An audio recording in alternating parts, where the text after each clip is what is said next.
Israel में रह रही भारत की दो शेरनियां जिन्होंने अपनी सूझबूझ से वहां फंसे एक बुजुर्ग परिवार को हमास के हमले से बचा लिया। दरअसल हमास ने जब इजराइल पर हमला किया तो हमास के कुछ आतंकी इजराइल के लोकल एरिया में मौजूद लोगों के घरों में घुसकर उन्हें मार रहे थे। इसी दौरान ये आतंकी इजराइल के एक बुजुर्ग दंपत्ति के घर की ओर बढ़े। उस समय घर में बुजुर्ग पति पत्नी और दो केयर टेकर सविता और मीरा मौजूद थी। सविता और मीरा दोनों ही भारत के केरल की रहने वाली हैं और इजराइल में नर्स का काम करती हैं। आतंकियों को घर की ओर बढ़ता देख सविता और मीरा बुजुर्ग दंपत्ति को घर के सेफ हाउस में ले गई और उन्होंने अंदर से दरवाजा बंद कर लिया। थोड़ी देर बाद आतंकी घर में घुस गए और वो सेफ हाउस पर गोलियां बरसाने लगे। उन दोनों ने पूरे 4.5 घंटे दरवाजे के हैंडल को पकड़ के रखा और आतंकियों को सेफ हाउस में घुसने ही नहीं दिया, जिससे बुजुर्ग दंपत्ति की जान बच गई। 4.5 घंटे बाद जब इजरायली आर्मी वहां पर पहुंची तब वो घर से बाहर निकली। गाइस, इतने भयानक मंजर में भी परिस्थितियों का सामना करके परिवार की जान बचाने वाली सविता और मीरा जी किसी वीरांगना से कम नहीं है।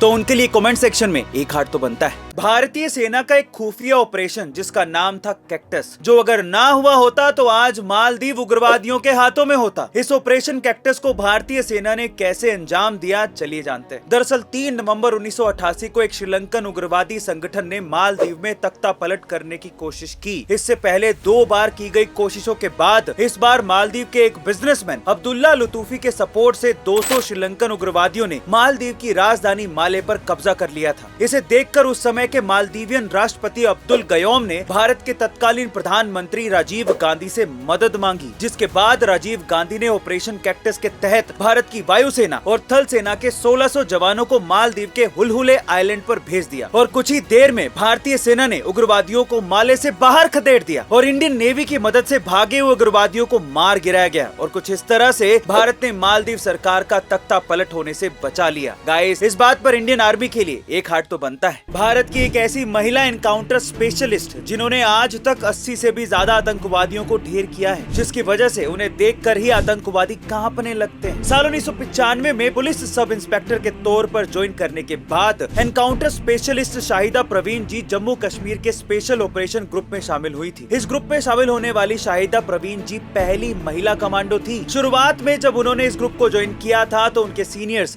ये सोचते थे कि एक महिला ऑफिसर एनकाउंटर कैसे कर सकती है, लेकिन शाहिदा प्रवीण जी ने खुद को साबित करके साल 1997 से 2002 के बीच राजौरी और पुंछ जिलों में हिजबुल और लश्कर के 80 से ज्यादा खूंखार आतंकवादियों का सफाया किया था। उनके इसी हौसले और साहस की बदौलत उन्हें राज्य पुलिस का श्रेष्ठतम गैलेंट्री अवार्ड और ग्रेट विमेन अचीवर्स अवार्ड से नवाजा गया था। शाहिदा प्रवीण जी के साहस के लिए हम उन्हें सलाम करते हैं। आईपीएस के फाइनल इंटरव्यू में पहुंचे एक बंदे को अंग्रेजी भाषा में थोड़ी प्रॉब्लम थी, तो इंटरव्यूअर ने उन्हें कहा कि तुम्हें अंग्रेजी नहीं आती, तुम प्रशासन कैसे चलाओगे। तो बंदा सोच में पड़ गया। तो इतने में इंटरव्यूअर ने कहा कि कोई बात नहीं, पानी पी के जवाब दे दो। तो उस बंदे ने सोचते हुए कहा कि सर मैं पानी नहीं पी सकता। तो इंटरव्यूअर ने कहा कि क्यों नहीं पी सकते। तो उसने कहा कि ये पानी मैं इसलिए नहीं पी सकता क्योंकि ये कांच के ग्लास में है, मुझे स्टील के ग्लास में पानी पीना है। तो इंटरव्यू को गुस्सा आ गया। उसने कहा कि पानी का ग्लास से क्या लेना देना। तो उस बंदे ने कहा कि सर यही तो मैं कह रहा हूं, जैसे कि पानी इंपॉर्टेंट है, ग्लास नहीं, वैसे ही मेरी कार्य शक्ति इंपॉर्टेंट है, भाषा नहीं। और फाइनली इस जवाब के बदौलत उनका सिलेक्शन हो गया और ये रियल घटना, और उस बंदे का नाम है आईपीएस मनोज कुमार शर्मा। गाइज, आप लोगों का इसके बारे में क्या सोचना है, चैट सेक्शन में लिखना मत भूलिएगा।